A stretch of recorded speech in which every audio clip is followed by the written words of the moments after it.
Hello friends, तो ITI के जितने भी छात्र हैं फ्रेंड्स, जैसा कि आप सभी को पता है कि आपके लिए लूसेंट का जीके जो है स्टार्ट कर दिया गया फ्रेंड्स। अगर इस जीके को आप पढ़ लेते हैं तो आपके एग्जाम में फ्रेंड्स मेरा आपसे 100% गारंटी के साथ है कि आपका एक भी क्वेश्चन जो है नहीं छूटेगा। एक भी क्वेश्चन फ्रेंड्स आपका नहीं छूटेगा, ठीक है। इसीलिए फ्रेंड्स सारे प्रश्नों को जरूर याद कर लीजिएगा, ठीक है। तो चलिए आज का हम लोग जो क्वेश्चन है इसको स्टार्ट करते हैं, ठीक है फ्रेंड्स। और अभी तक चैनल को सब्सक्राइब नहीं किए हैं तो जरूर सब्सक्राइब कर लीजिएगा, ठीक है। आज का पहला क्वेश्चन क्या कहता है कि भारतीय राष्ट्रीय आंदोलन 1905 से 1917 की अवधि को क्या कहा जाता है? बताइए। जो राष्ट्रीय आंदोलन हुआ था, भारतीय राष्ट्रीय आंदोलन 1905 से 1917, इस अवधि को क्या कहा जाता है? उदारवादी चरण, उग्रवादी चरण, गांधी युग या फिर इनमें से कोई नहीं। याद रखिए फ्रेंड्स, पहला का ऑप्शन नंबर बी हो जाएगा। उग्रवादी चरण कहा जाता है। क्या कहा जाता है? उग्रवादी चरण कहा जाता है भारतीय राष्ट्रीय आंदोलन के 1905 से 1917 की अवधि को, ठीक है। याद है कि फ्रेंड्स बिल्कुल हूबहू इसी तरह का एग्जाम आपके, इसी तरह का प्रश्न फ्रेंड्स आपके एग्जाम में आने वाला है, ठीक है। दूसरा क्वेश्चन है कि लॉर्ड कर्जन के शासनकाल का सबसे मूर्खतापूर्ण कार्य जिसने उग्र राष्ट्रीयता को जन्म दिया क्या था? बताइए। लॉर्ड कर्जन का, बताइए सही जवाब क्या होगा? दूसरा का। तो याद रखिए फ्रेंड्स 1905 का बंगाल विभाजन। जैसे ही फ्रेंड्स 1905 का बंगाल विभाजन हुआ था, जिसने उग्र राष्ट्रीयता को जन्म दिया था, ठीक है। कौन जन्म दिया था? 1905 का बंगाल विभाजन, ठीक है। याद रखिएगा, ये सब क्वेश्चन जो है आपके एग्जाम में आता है, ठीक है। आगे चलते हैं। निम्न में से कौन सा साधन उग्रवादियों से संबंधित नहीं है? इनमें से कौन सा साधन जो है उग्रवादियों से संबंधित नहीं है? तीसरा का याद है फ्रेंड्स स्वदेशी आंदोलन, ठीक है। जो फ्रेंड्स आपको पढ़ा रहे हैं, ठीक है, ये मॉडर्न हिस्ट्री है, ठीक है। मॉडर्न हिस्ट्री के क्वेश्चन जो है बहुत ज़्यादा आता है, ठीक है, इसलिए इसको जरूर याद कर लीजिएगा, ठीक है फ्रेंड्स। आगे बढ़ते हैं हम लोग अगले प्रश्न की ओर। तो फ्रेंड्स आगे बढ़ने से पहले एक बात और आप सभी के लिए बहुत ही महत्वपूर्ण जानकारी है। आपके लिए फ्रेंड्स सामान्य विज्ञान का 450 महत्वपूर्ण प्रश्न जो है तैयार कर दिया गया है फ्रेंड्स, मात्र जो है 99 रुपया में। जी हाँ फ्रेंड्स, इसका विशेषता क्या क्या है? इसमें जो है सभी चैप्टर का महत्वपूर्ण प्रश्न फ्रेंड्स इस पीडीएफ में मिल जाएगा जो मैंने तैयार किया 450 प्रश्न, ठीक है। उसमें फ्रेंड्स आपको मॉडल पेपर के जितने भी महत्वपूर्ण प्रश्न है, मॉडल पेपर का जो इंपॉर्टेंट क्वेश्चन होता है उसको भी शामिल किया गया है। साथ साथ प्रीवियस ईयर के क्वेश्चन को फ्रेंड्स इसमें शामिल किया गया है।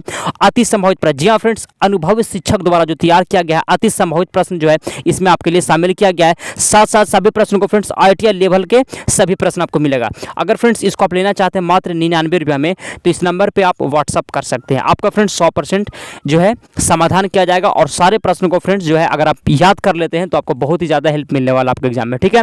तो चलिए हम लोग आगे चलते हैं। तो अगला क्वेश्चन क्या कहता है फ्रेंड्स? चौथा नंबर क्वेश्चन है कि भारत में उग्र राष्ट्रीयता के जन्मदाता तथा निर्भयता से राष्ट्र की वेदना को प्रकट करने वाला प्रथम भारतीय कौन थे? तो याद रखिए बाल गंगाधर तिलक थे, ठीक है। याद रखिएगा। अगला क्वेश्चन है कि भारतीय राष्ट्रीय कांग्रेस की सबसे पहली महिला अध्यक्ष कौन थी? आज का मोस्ट इंपॉर्टेंट क्वेश्चन जो है यही है।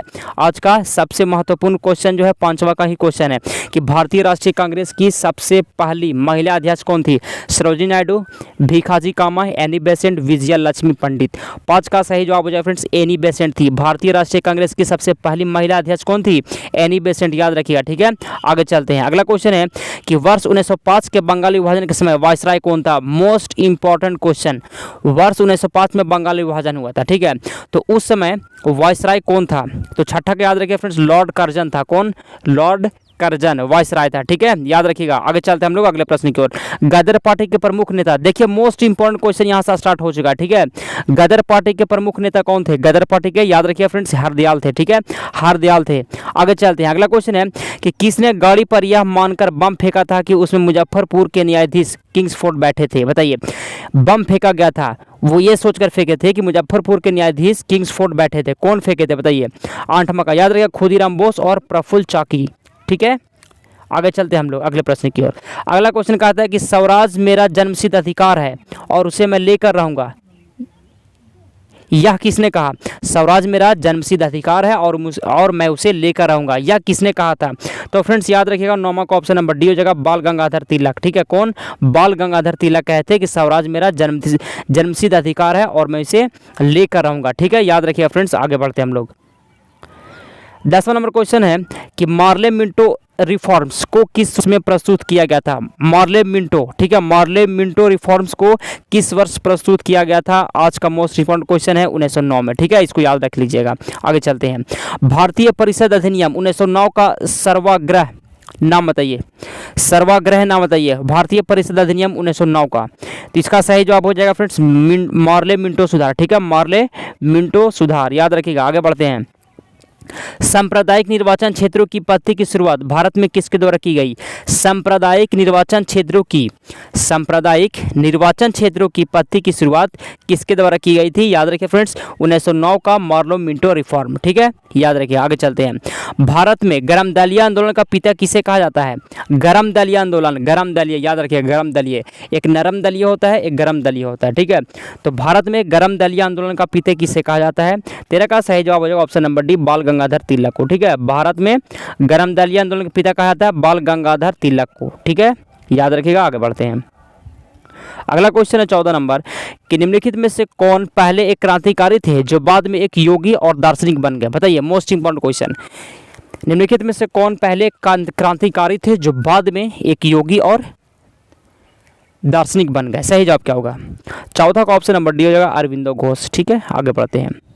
15 नंबर क्वेश्चन है कि वर्ष 1909 में मैडम भीकाजी रुस्तम कामा पेरिस में निम्नलिखित में से कौन सा समाचार पत्र प्रकाशित करती थी? बताइए, मैडम भीकाजी रुस्तम कामा पेरिस में निम्नलिखित में से कौन सा समाचार पत्र जो है प्रकाशित करती थी? याद रखिए फ्रेंड्स, पैट्रियट नाम था। ठीक है, याद रखिए। आगे चलते हैं।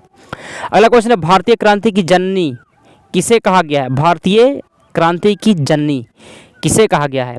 Shrimati Annie Besant, Snehlata Wadekar, Sarojini Naidu, madam Bhikaji Rustam Cama. 16 का ऑप्शन नंबर डी हो जाएगा, मैडम भीकाजी रुस्तम कामा भारतीय क्रांति की जननी कहा जाता है। ठीक है, आगे बढ़ते हैं हम लोग।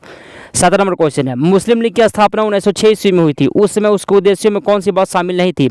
मुस्लिम लीग की स्थापना जो है 1906 ईस्वी में हुई थी, उस समय उसके उद्देश्य में कौन सी बात शामिल नहीं थी? याद रखें फ्रेंड्स, उपर्युक्त सभी, द्विराष्ट्र सिद्धांत, भारत का सांप्रदायिक विभाजन, पाकिस्तान की मांग, ये जो है शामिल नहीं थी। याद रखिएगा। आगे चलते हैं। 1916 ईस्वी में मद्रास में होम रूल मूवमेंट के प्रवर्तक कौन थे? याद रखिएगा, 1916 ईस्वी में होम रूल मूवमेंट हुआ था, होम रूल आंदोलन, उसके प्रवर्तक कौन थे? महात्मा गांधी, टी प्रकाशम, एनी बेसेंट, सी राजागोपालचारी। 18 का सी हो जाएगा फ्रेंड्स। ठीक है, एनी बेसेंट। आगे चलते हैं। बाल गंगाधर तिलक द्वारा शुरू की गई साप्ताहिक पत्रिका कौन सी थी? 19 का सही जवाब हो जाएगा ऑप्शन नंबर बी, केसरी था। ठीक है, बाल गंगाधर तिलक द्वारा शुरू की गई साप्ताहिक पत्रिका कौन सी थी? केसरी। याद रखिए, केसरी। बहुत ही शानदार क्वेश्चन है। ठीक है, आगे बढ़ते हैं। देख सकते हैं फ्रेंड्स, देखिए चैनल को सब्सक्राइब करके जो जो क्वेश्चन बता रहे हैं फ्रेंड्स सिर्फ उतना पढ़ लीजिए। ठीक है, जो जो क्वेश्चन बता रहे हैं सिर्फ इतना पढ़ लीजिए, आपको एग्जाम पास होने से कोई नहीं रोक सकता है। ठीक है, 20वां नंबर क्वेश्चन है कि शेर ए पंजाब या पंजाब केसरी किसका उपनाम है? शेर ए पंजाब या फिर पंजाब केसरी किसका उपनाम है? 20 का सही जवाब जाएगा लाला लाजपत राय का। ठीक है, किसका? लाला लाजपत राय का फ्रेंड्स। ठीक है, आगे बढ़ते हैं। अगला क्वेश्चन है कि भारतीय इतिहास में 1912 का ऐतिहासिक महत्व क्या था? 1912 का ऐतिहासिक महत्व क्या है? याद रखिएगा फ्रेंड्स, राजधानी का कोलकाता से दिल्ली स्थानांतरण। ठीक है, अगला क्वेश्चन है, अनुशीलन समिति किससे संबंध है? अनुशीलन समिति जो है संबंध है किससे? 22 का सही जवाब हो जाएगा क्या? ऑप्शन नंबर ए हो जाएगा, वीडी सावरकर से। अनुशीलन संबंधित है। ठीक है, 23 नंबर क्वेश्चन है कि किस गवर्नर जनरल ने 1911 में भारत की राजधानी कोलकाता स्थानांतरित करने की घोषणा की? 1911 में भारत की राजधानी कहाँ स्थानांतरित हुआ था? कोलकाता हुआ था। इसकी घोषणा किसने की थी? सही जवाब है फ्रेंड्स, लॉर्ड हार्डिंग ने। ठीक है, लॉर्ड हार्डिंग ने। ठीक है, आगे चलते हैं। अल हिलाल समाचार पत्र किसके द्वारा राष्ट्रीयता के प्रचार के लिए शुरू किया गया था? अल हिलाल समाचार पत्र किसके द्वारा शुरू किया गया था? तो 24 का सही जवाब हो जाएगा ऑप्शन नंबर सी हो जाएगा, अब्दुल कलाम आज़ाद। ठीक है, याद रखिएगा। अगला क्वेश्चन है कि लंदन में 13 मार्च को सर माइकल ओडायर को गोली किसने मारा था? क्वेश्चन आपके लिए जो है होमवर्क के रूप में आपको कमेंट में बताना है। ठीक है, कमेंट में बताइएगा कि माइकल ओडायर को गोली किसने मारा था? ऑप्शन देख लीजिए। और फ्रेंड्स आपके लिए एक बात और, उस पीडीएफ को फ्रेंड्स जरूर खरीद लीजिए। मात्र जो है 99 रुपये आपके लिए जो है प्राइस रखा गया है, जिसमें 450 महत्वपूर्ण प्रश्न आपको मिलता है। ठीक है, तो चलिए हम लोग आज का इस सेशन को समाप्त करते हैं। Thanks for watching.